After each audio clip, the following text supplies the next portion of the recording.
gave my friend's boyfriend her phone number when he hit on me at a club. So this was back in 2003, when most people still had landlines.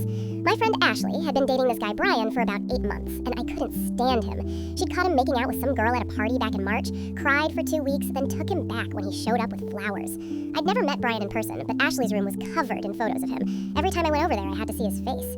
I was at this club downtown on a Friday night when I spotted him near the bathrooms. Same spiky frosted hair from the photos, same red polo. Ashley was working a night shift at the hospital because Brian wanted her to skip work for a party and she said no. I watched Brian talk to this blonde girl in a black dress. She walked away. He immediately turned to another girl. She also walked away after like 30 seconds. Bro was literally just hitting on every woman in the place while Ashley was at work. Then he saw me staring. He smiled and walked over. "Hey, I'm Brian. Can I buy you a drink?" I was so mad, I decided to mess with him. "I'm Danielle." "Sure." He ordered me a vodka cranberry. We talked for 15 minutes, and he did the whole thing, touching my arm, leaning in close. I made up everything about myself. "So I'd really like to see you again. Can I get your number?" I grabbed a napkin and wrote Danielle at the top. Then I wrote Ashley's home phone number, the one I'd been calling since middle school. He folded it without even looking and stuck it in his pocket. I told him I had to find my friends. I was gonna leave, but then I got paranoid he might recognize the number, so I stayed. Around 1 a.m., he pulled out the napkin and walked to the payphone. I moved closer and pretended to look at flyers. He dialed. His whole face changed. "Hey, is Danielle there?" Pause. "Danielle?" Confused now. Long pause. "No, sorry, wrong number."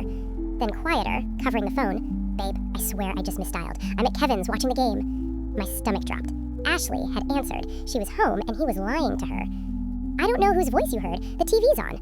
"No, I'm not, babe. Come on." He hung up, looked at the napkin. That's when it clicked for him. He crumpled it up, threw it at the trash, missed, then walked out fast. I pulled out my phone and called Ashley. She picked up immediately. "Did Brian just call you?"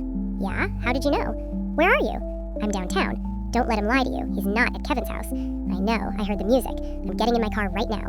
"Wait, what? Where are you going?" "To Kevin's. If he's really there, his car will be in the driveway." She hung up. I called back 3 times. Nothing. I got in a cab and gave the driver Kevin's address. When I got there, Ashley's car was parked across the street. I slid into her passenger seat. "His car's not here," she said, staring at Kevin's dark house. "I know. I called Kevin's landline. His mom said Kevin's asleep and Brian hasn't been there all night." We sat there for maybe 2 minutes. Then headlights. Brian's car pulled into the driveway. Ashley got out. I followed her. Brian saw us and went white. "Babe, what are you doing here?" "Where were you?"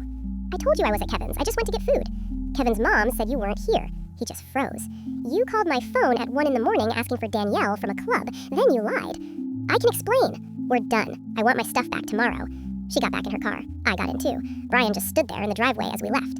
The next day, he showed up with her things in a trash bag. I was there. He tried apologizing, and she shut the door in his face.